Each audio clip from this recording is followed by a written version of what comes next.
convenience stores that are enhanced by some very interesting photographic techniques called HDR, and maybe he can explain this to you. But Peter, his photographs are on 7B and 8E. Would you like to say just a word about what you've done? Absolutely.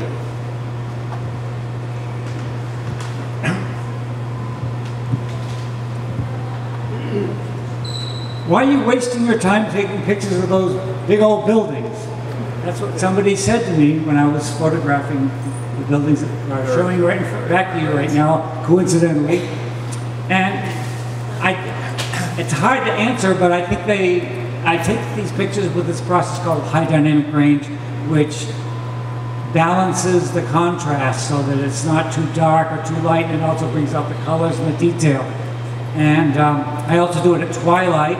It's called blue hour, which is about 20 minutes after sunset, so that you see the street lights and you see the inside of the store and a little bit of the blue sky.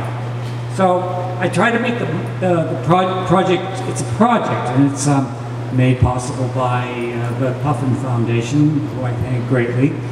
And it's a process whereby I try to document these bodegas in Boston and now Greater New England and make it seem as if they just bring out their color. And then I also talk to the owners. And you'll see some of the interviews with the owners on that table at the far left. They are very difficult to talk to sometimes, but sometimes they're very enthusiastic and they want their story to be told.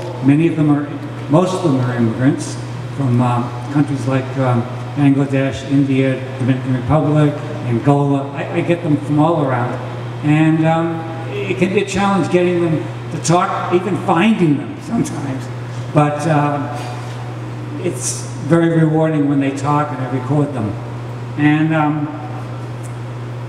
I guess the final point is I try to photograph them in a realistic way. One of the bodega owners, I photographed him in his store, and I looked at the picture afterwards and he was holding a rag in his hand. He was cleaning off the counter.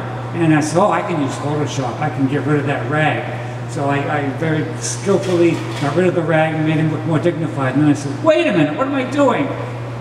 Keep the rag. You know, you gotta show everything about this man's life. He's working with his hands. And so I put the rag back in. And I think that's the essence of it. Thank you very much.